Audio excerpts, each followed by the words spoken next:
Well, it's and there's a not difference about between us. doing it versus making them respond, right? And Yes. we can say, like, I don't need you to respond. And I loved that tip there. Like, I'm going to set a 2-minute timer. I'm going to say my thing.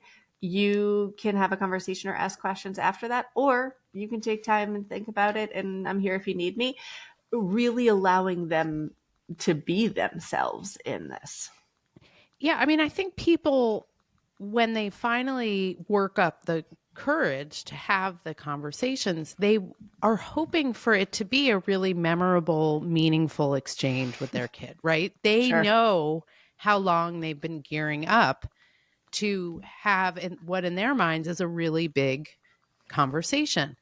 The kids don't know any of that. They're not reading your mind. They don't know that you've been ruminating for 3 months over actually approaching them to have the conversation. They just know at some point over the weekend, you paused the football game and said, "Hey, dude, we got to talk about sex." Right. And then we're hurt or disappointed, or we take it personally when they're not like, "Oh, yes, mom, let's spend 4 hours talking about I've been waiting reproduction." for this. Yeah, I've had, like, I thought you'd never ask, right?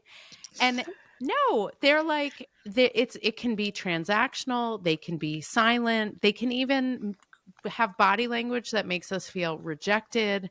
But I want people to remember that if they're still in the room, they're still listening, right? I'm thinking about that student, Alyssa, who was not giving any of the sort of outward signs that they were attending to what was happening in class, but they were getting it all. So if we think about our tweens and teens in the same way, they may not give us the outward signs they want. They may not turn to us and say, "Oh, mom, thank you so much. I love you so much for having the first of many, many sex talks with me," right? They're never going to say that.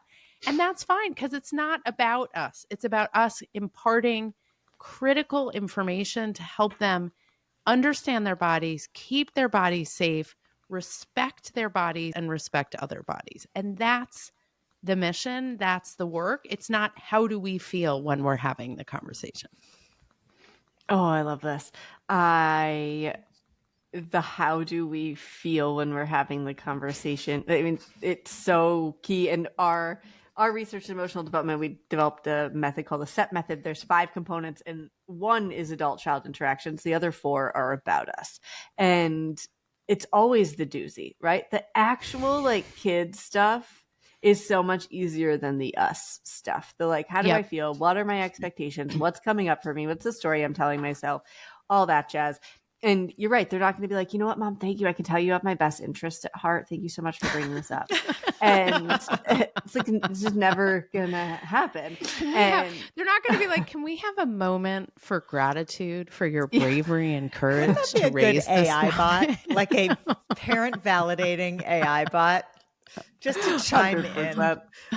Yeah, just like pops in. Like, by the way, mom, you nailed that. Yeah, exactly. I would actually make it attached to my kids. I would just have it like be a little mouthpiece. So good.